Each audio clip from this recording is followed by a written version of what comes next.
아브라함이 살던 곳에서 다른 곳으로 이주했을 때 일어난 일입니다.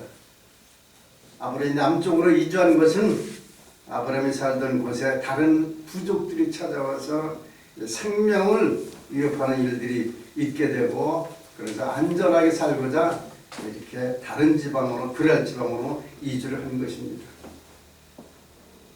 지금 러시아가 우크라이나를 침략하자 우크라이나 사람들이 피난 곳과 같습니다. 아브라함이 안전하게 살기 위해 이주한 곳에서 아브라함은 그 땅의 왕 아비멜렉에게 자기 아내를 누이라고 속입니다. 자, 여기 보면 이미 전에 20년 전에 한 번 그런 실수를 한 적이 있습니다. 근데 그런 또 실수를 하게 됩니다. 실수의 반복은 인간의 불완전하기 때문입니다. 완전한 자는 없죠. 다 불완전합니다. 형편에 따라, 처지에 따라 생각과 말과 행동이 바뀔 수가 있습니다.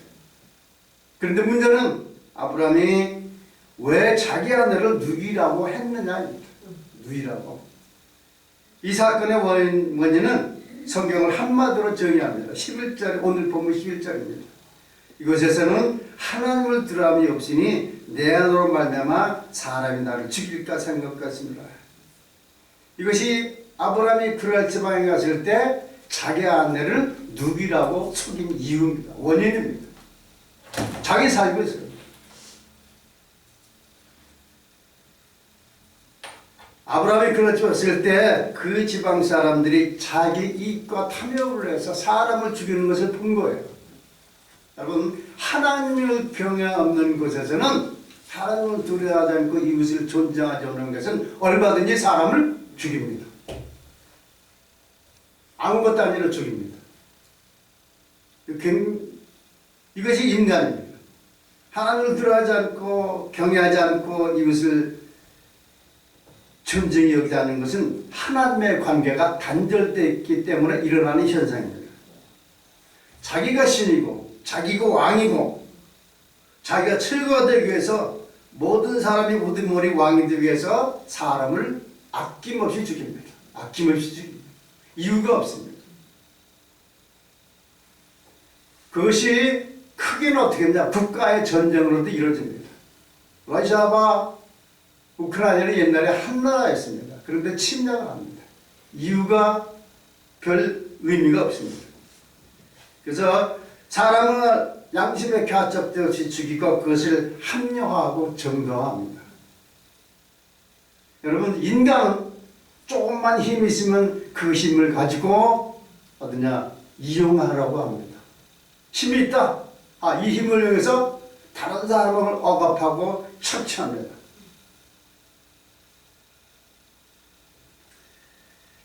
이런 사람들의 특성은 뭐냐? 하나님을 경외하지 않기 때문에 어디냐 다른 사람을 죽이는, 한마디로 말하면 진화론적인 삶을 사는 거예요. 진화. 온갖 악행을 저지르면서 이것이 인간이다라고 스스로 합리화합니다. 인간이 하나님의 형상을 잃어버리고 하나님의 관계가 끊어지면 인간은 흉악한 동물적인 존재로 돌변하고 끝내는 동물보다 못한 자로 전락하게 되는 것, 우리는 역사를 통해서 수없이 보게 됩니다. 하나님을 경외하지 않고 들어가지 않는 곳에서는 동물처럼 양육강식이 일어납니다. 힘이 없으면 힘이 없는 자를 죽이고 모든 것을 빼앗고 가지지 못하면 모두 파괴하고 또 파멸시키는 일을 합니다. 그렇다면 이제는 그 반대로 하나님을 경외하는 것에는 일어나는 아름다운 사건을 한번 보겠습니다. 출애굽기 1장 15절 17절을 보시기 바랍니다. 출애굽기 1장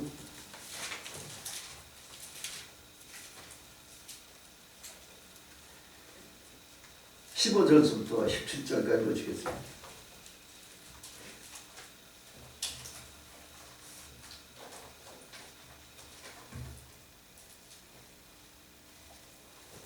출애굽기 1장 15절부터 17절까지입니다.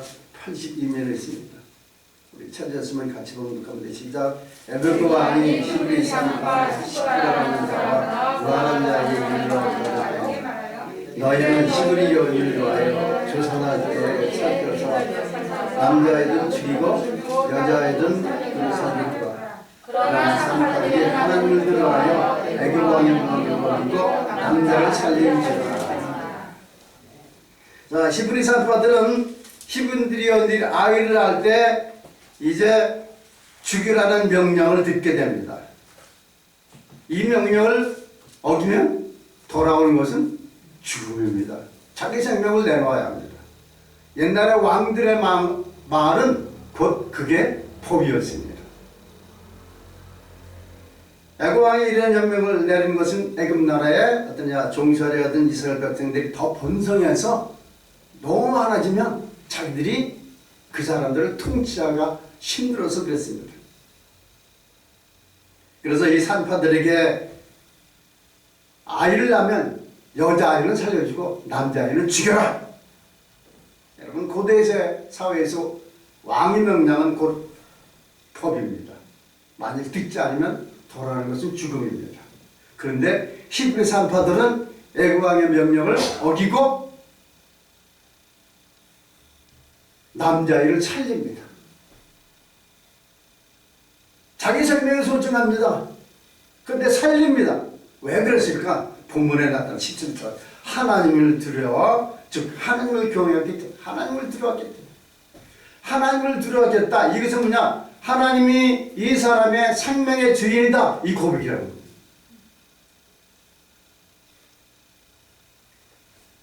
야고보의 말보다 하나님을 경외하고 하나님을 두려워하여 하나님이 주신 생명을 존중히 여겼기 때문에 아이를 살린 것입니다. 그렇게 해서 태어난 아이가 누굽니까? 모세입니다. 모세. 자, 우리는 두 가지 본문을 통해서 하나님을 경외하는 것과 하나님을 두려워하는 것과 하나님을 두려워하지 않는 것이 일어난 두 가지 사실을 살펴보았습니다. 오늘 우리 주위에서 벌어지는 하나님의 형상을 닮은 한 사람의 생명을 존중하지 않고 사는 생명을 한낱 불세시계로 생각하고 죽이고 살인하는 이런 일들이 수없이 우리 마음을 아프게 합니다. 그 이유가 너무 황당하고 비인간적이고 동물적입니다. 자기가 갖고 있는 힘을 이용해 남을 죽이고 억압하고 착취합니다. 러시아가 일으킨 우크라이나 침략을 보면 참으로 안타깝습니다. 얼마 전까지만 해도 러시아와 우크라이나는 소련 전망에 섞여있던 나라입니다. 문화도 비슷하고 언어도 비슷합니다. 먹는 것도 비슷합니다. 그런데 러시아는 우리나라를 공격해서 수많은 사람들을 죽이고 파괴시키고 수많은 사람들이 피난을 떠났습니다. 이것을 두고 정책자들, 역사학자들, 심리학자들, 지리학자들, 군사학자들은 이런저런 이유를 들어 포장해서 여러 가지 논리를 펴니다. 일리가 있는 것 같으나 성경적으로 보면 다 민감한 소리입니다. 하나도 맞지 않는 말입니다. 이런 추악한 전쟁, 살인의 근본 원인은 하나님을 돌아가지 않는 이웃을 존중하지 않는 데에서 일어나는 것입니다. 원인은 거기에 있는 겁니다. 만약 하나님을 경외했다면 이웃을 존중히 여깁니다. 하나님을 사랑하면 이웃을 사랑하게 됩니다. 이런 거는 그들에게 관계가 없습니다. 푸틴 대통령이 성당에 가서 러시아 종교의 성당에 가서 성호를 긋습니다. 근데 그런 사람이 그런 전쟁을 일으킨 겁니다. 그가 과연 하나님을 두려워했을까요? 그래서 하나님을 아십니다. 우리는 감히 함부로 말할 수 없지만 적어도 한 가지 사실은 분명합니다. 그 전쟁을 통해서 얻을 것이 무엇이 있겠습니까? 자기가 힘이 있다고 남을 억압하고 착취하는 것이죠. 하나님을 경외하지 않고 이웃을 존중히 여기지 않고 하나님을 사랑하지도 않고 이웃을 사랑하지 않으면 하나님의 통치와 다스림은 이 땅에서 일어나지 않습니다. 그것이 성경의 교훈이고 가르침입니다. 모세를 보십시오. 모세는 이스라엘 백성들이 애굽에서 430년 동안 종살하실 때 하나님께서 그를 세우셔서 이스라엘 백성을 구원한 일에 쓰임을 받게 합니다. 그래서 이스라엘 백성들이 이끌고 가나안 땅으로 갑니다. 그런데 가나안 땅에 가면서 이스라엘 백성들이 온갖 악행을 저지릅니다. 하나님의 은혜로 10가지 재앙, 수많은 기적을 보았음에도 불구하고 그들은 어떤 모사가 시내산에 올라가서 잠시 없는 틈에 우상을 만들고 금신상을 만들고 거기서 놀고 제사를 드리고 날법석을 칩니다. 그 일로 인해서 하나님께서 이스라엘 백성을 진노하셔서 어떤 이스라엘 백성들을 진멸하라고 이렇게 말씀하십니다. 출애굽기 31장 30절에 보면 그러나 이제 그들의 죄를 사하여 주옵소서 그렇지 아니하시면 원하건대 주께서 기록하신 책에서 내 이름을 지어버려 주옵소서. 이게 무슨 기도입니까? 하나님이 이스라엘 백성들을 심판하시라 하자 하나님께 무릎 꿇고 중보기도한 모세입니다. 나는 죽으면 좋습니다만 이 백성을 살려주세요. 이 백성을 살려주세요. 왜 그렇게 했습니까? 하나님을 경외했기 때문입니다. 하나님을 경외했기 때문에.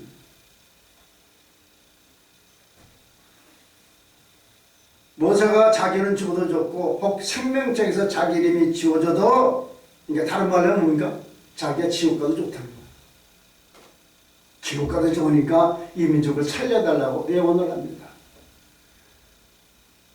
저는 목사지만 개인적으로 이 기도를 굉장히 좀 하기가 어려운 기도입니다. 나는 죽어도 천국 가고 싶은데요. 지옥 가기 싫은데요. 근데 그것을 포기하고 나는 죽어도 좋으니까, 나는 심판받아도 좋으니까 이 민족을 살려달라고 애원합니다. 그 이유는 자기 민족을 사랑하는 하나님을 경외함이 있었기 때문입니다. 그게 신앙입니다. 하늘나라에 들어가지 못하고 지역이 떨어졌더니 자기 동족 이스라엘을 구원해달라고 영성을 구하는 곳에 어떻게 이런 기도할 수 있습니까? 하나님을 경외하고 이웃의 생명을 존중히 여기고 자기 민족을 사랑하는 마음에서 그런 기도를 하는 것입니다. 우리나라도 이런 지도자가 많이 나타났으면 좋겠어요. 아멘. 적어도 이렇게 하나님을 경외하는 자가 지도자가 되면 그 백성은 편안하게 살 수 있습니다. 아멘. 서로 존중하며 살 수 있습니다. 자, 그러나 하나님을 경외하는 사람이 정치가 되고 지도가 되면 전쟁은 사라질지도 몰라요. 근데 그런 것이 없습니다. 나 잘되기 위해서 내가 가진 힘을 이용하는 것이 오늘의 법칙입니다. 그런 곳에 뭐가 와야 돼? 하늘나라가 와야 돼. 하늘나라가 오는 건 하나님을 경외함으로 시작되는 것입니다. 우리는 모세처럼 기도를 할 수 있어야 합니다. 못하니까 하나님께 기도하는 겁니다. 그런 믿음을 달라. 그렇다면 하나님을 경외한다는 것이 무엇일까요? 모든 우주 만물이 하나님이 만드시고 통치 다스린다는 신앙 고백에서 나옵니다. 하나님의 격은 공포나 두려움 같은 것이 아니라 하나님이 나를 사랑하신다. 얼마나 사랑하시냐? 예수까지 아낌없이 내주셔서 나를 사랑하신다. 이 고백을 함으로 하나님을 두렵고 떨림으로 섬기는 거죠.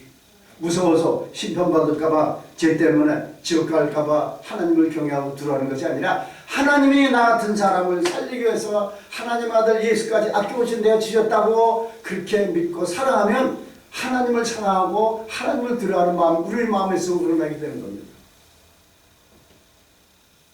죄인된 인간이 하나님의 사랑을 받으면 반드시 나타나는 것이 뭐냐? 그 은혜에 감사하는 것. 오늘 우리가 아까 찬양을 들었는데 은혜.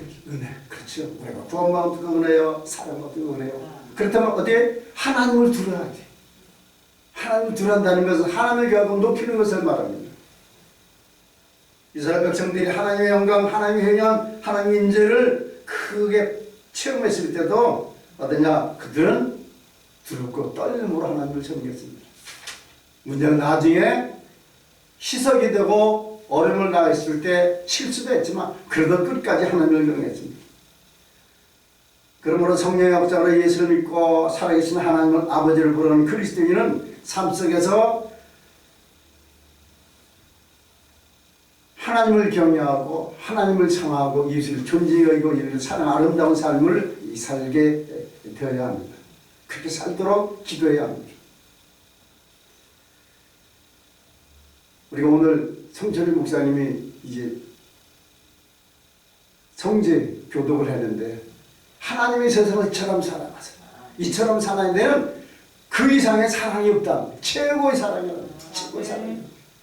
여러분 생각해 보십시오. 내가 살기 위해서 남을 죽이는 세상이지만 나는 죽고 남을 살리기 위해서 희생한다는 것이 쉽지 않습니다. 하나님은 그 희생을 보여주신 거예요. 예수님이 하늘보좌로 이 땅에 오실 이유가 없으십니다. 우리를 위해서 대신 속죄제물이 되실 이유가 없으십니다. 그런데도 오셔서 제물이 되어져서 죽으신 것이죠. 그러므로 우리는 하나님을 경외하면서 그런 사랑을 받았습니까? 사랑을 받았습니까? 은혜를 받았습니까? 복을 받았습니까? 영원한 생명을 누리겠으니까 하나님은 아버지를 부른 자가 되었으니까 이제부터 우리가 할 일은 뭡니까? 하나님을 사랑하고 이웃을 사랑하고 아멘. 그것이 우리 삶 속에서 이루어져야 하고 나타나야 합니다. 아멘. 성령역사로 예수를 믿고 구원받아 하나님을 아버지를 부르는 하나님의 자녀가 되고 하나님의 상속자가 되는 이제부터는 하나님을 두렵고 떨림으로 섬길 필요가 있습니다. 하나님을 하나님 되게 하고 하나님께 영광 돌리는 것은 하나님을 두렵고 떨림으로 섬기는 것입니다. 그러므로 이제 우리는 이 땅에 살면서 하나님을 경외하며 살아야 합니다. 하나님을 사랑하며 살아야 합니다. 오존 우주 말보다 더 크고 위대하신 하나님이 사람이 되셔서 오셔서 피 흘려 죽기까지 하신 예수님의 사랑을 우리가 받았고 누렸다면 이제부터 우리는 하나님을 사랑하고 하나님을 경외하며 나아가야 합니다. 자, 그렇다면 이제 하나님을 경외하는 자에게 주시는 복이 무엇인가? 하나님을 경외해 주신 것이 무엇인가? 자, 시편 34편 9절 보시기 바랍니다.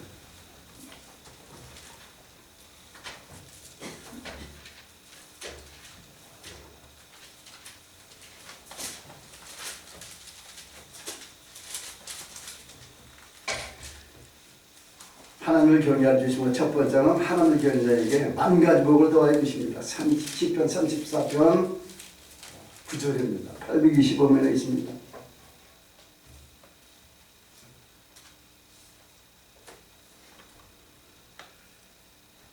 시편 34편 9절입니다. 같이 봉독합니다. 시작. 너의 성도들아 여호와를 경외하라. 저를 경외하는 자에게 부족함이 없다.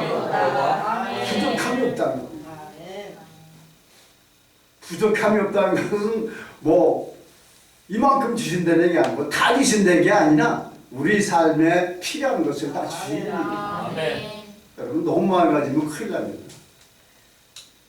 이 학자들이 연구하면 로또 복권이요.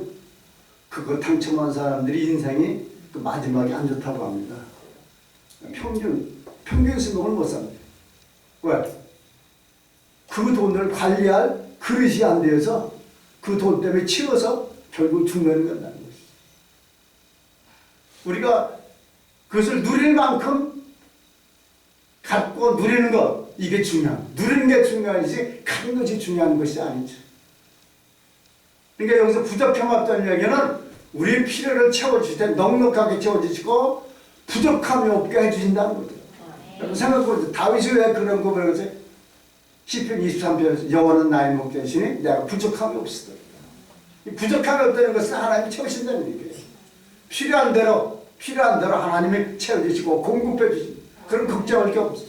예수님께서 말씀하셨죠. 너희가 무엇을 먹을까? 무엇을 마실까? 염려하지 말라고 그랬어요. 누가 채워주세요? 하늘 아버지께서 채워주시니까 이 믿음이에요. 믿음의 사람들은 세상의 문제 때문에 염려하거나 걱정하지 않습니다. 에베소 3장 20절에 기록되어 있습니다. 하나님은 우리 온갖 구하는 것이나 생각하는 것 자체가 넘쳐가신다. 그게 뭡니까? 기도하면 다 주시는 거예요. 생각만 해도 주십니다. 제가 아는 종양한 목사님은 목사 세상 문제 기도 안 해도 돼.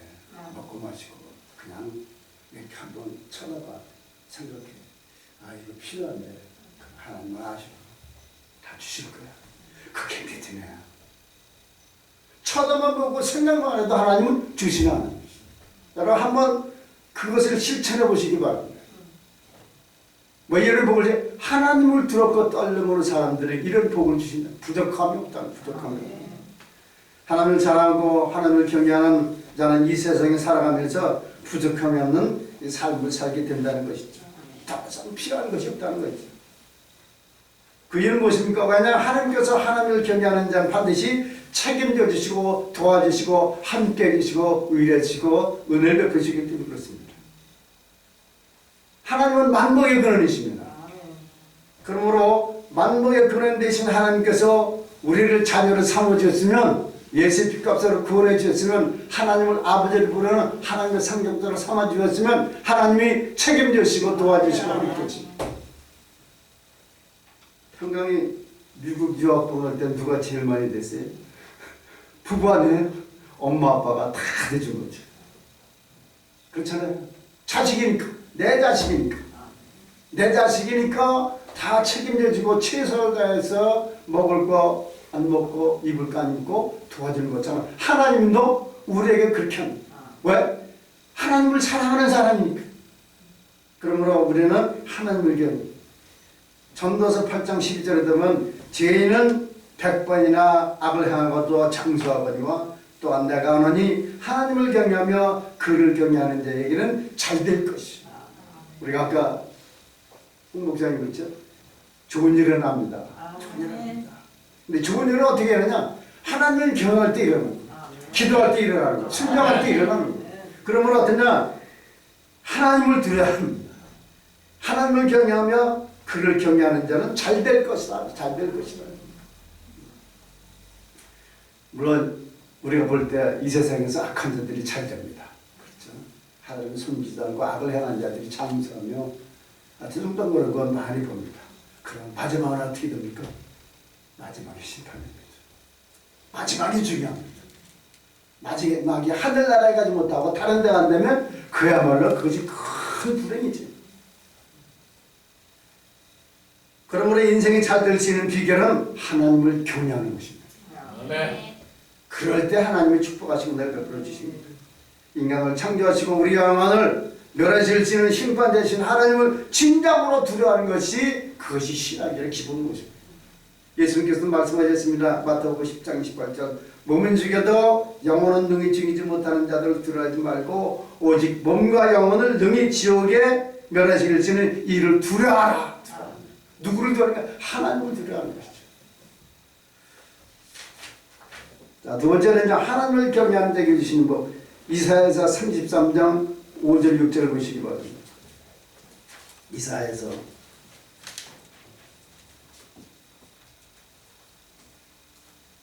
33장 5절 6절입니다.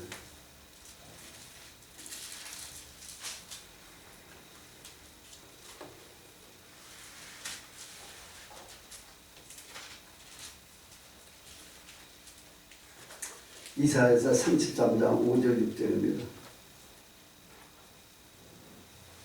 찾았으면 같이 공부합니다. 시작. 여호와께서는 지존하시니 높은 데 거하시며 공평과 의로 시온의 충만케 하시니라. 너희 집에 평안이 있으며 교훈과 지혜와 지식이 풍성할 것이니 여호와를 경외하니 너희 보배이다.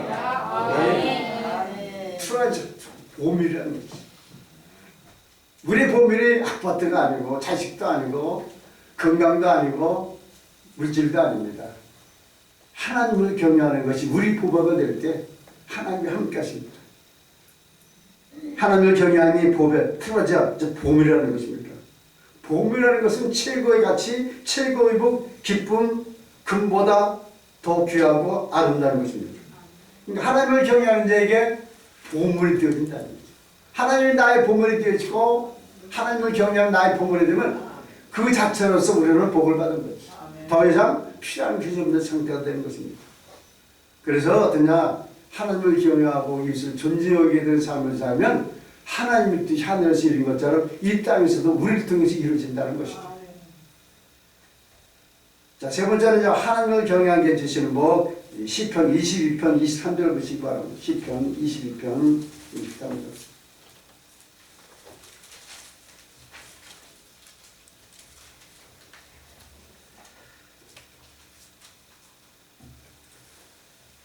시편 22편 23절입니다.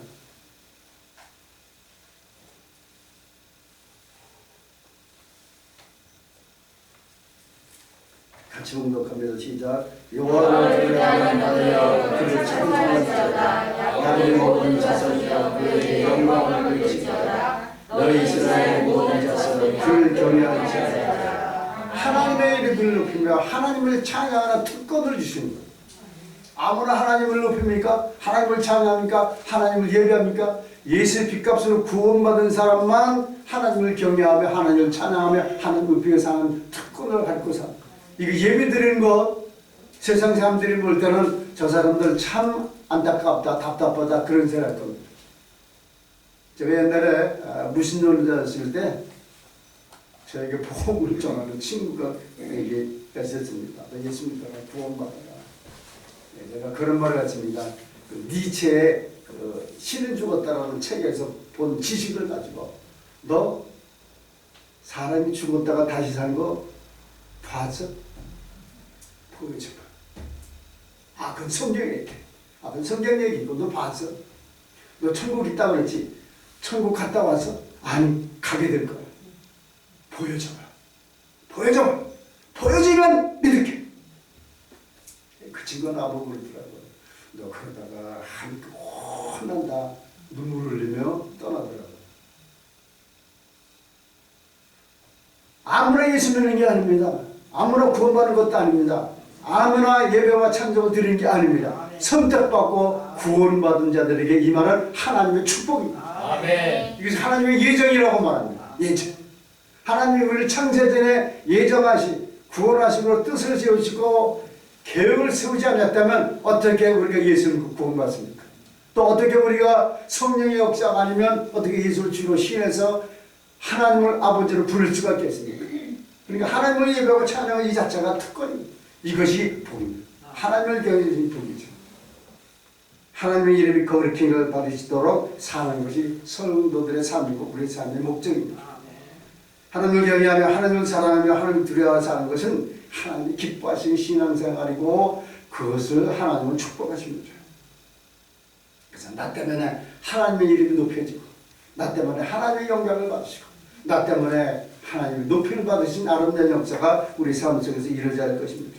자, 네 번째는요. 하나님을 경외하는 자에게 주신 복입니다. 시편 103편입니다. 시편 103편 13절 보시기 바랍니다.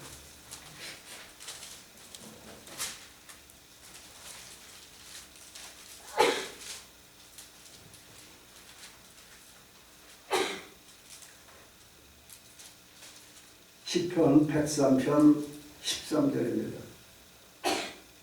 구약성경 876년에 있습니다. 찾았으면 한 목소리를 같이 봉독합니다. 시작. 아비가 자식을 불쌍히 여긴 같이 여호와께서 자기를 경외하는 자를 불쌍히 여기시나니. 예수님이 수많은 기적과 이적을 행하셨을 때 반드시 거기에 나타나는 말씀이 있습니다. 그들을 불쌍히 여기셨어요. 불쌍히 여기십니다. 하나님이 우리를 불쌍히 여기고 있으면 그 사람은 행복한 사람입니다. 그 사람은 진짜 복받은 사람입니다. 하나님이 불쌍히 여겨주시면 하나님이 그냥 내버려 두지 않습니다. 절대로 도와주시고 책임져 주시고 함께 해주십니다. 그래서 우리가 예수 기도를 할 수 있어야 합니다. 주 예수 그리스도 하나님의 아들이시여 이 죄인을 불쌍히 여겨주소서. 불쌍히 여겨. 여러분 누가 보면 예수님께서 말씀하시죠. 세례와 다른 사람의 기도, 죄인과 그 바리새인의 기도를 우리는 압니다. 바리새인은 다른 사람보다 11조 드리고 건강하고 이랬다고 찬양합니다. 근데 이 죄인은 어떤 기도를 합니까? 저를 불쌍히 여겨주소서. 하나님이 우리를 불쌍히 여겨주시기 때문에 우리 그와 구원받았고 우리가 생명을 누리게 됐고 천국 가게 됐고 영생공당을 누리게 된 것입니다. 우리가 잘나서가 아니죠. 은혜죠. 은혜. 아까 우리가 찬송을 은혜입니다. 우리가 구원받은 것, 우리가 천국 가게 된 것, 제사함을 받은 게 것, 영생복락을 누리게 된 것, 기도할 수 있는 게 된 것, 하나님을 아버지를 부를 수 있는 게 된 것, 죽어도 살고 살아도 영원히 살게 된 것, 다 하나님의 은혜입니다. 아멘. 똑똑하신 하나님. 이제 올여름에 초청장이 왔습니다. 이 초등학교 통창이라 했는데 참석을 해달라고. 그래서 갔습니다. 그랬더니 친구들이 저를 보고 그래요. 야, 어떻게 네가 목사가 됐냐? 목사가 됐냐? 그게 하나님이 살아계신 증거다. 왜냐? 너희들이 다 알다시피 내가 목사 될 만한 자격이 있냐? 인물이 잘생겼냐? 말을 잘하냐? 또 대학을 제대로 졸업을 했느냐? 또 분별력이 뛰어냐? 신앙심이 좋냐? 정직하기라냐? 근면하기라냐? 부지런하기라냐? 너희들이나 똑같은, 아니 너희보다 못한 구석이 많지. 하나님이 불쌍히 여겨주셨어.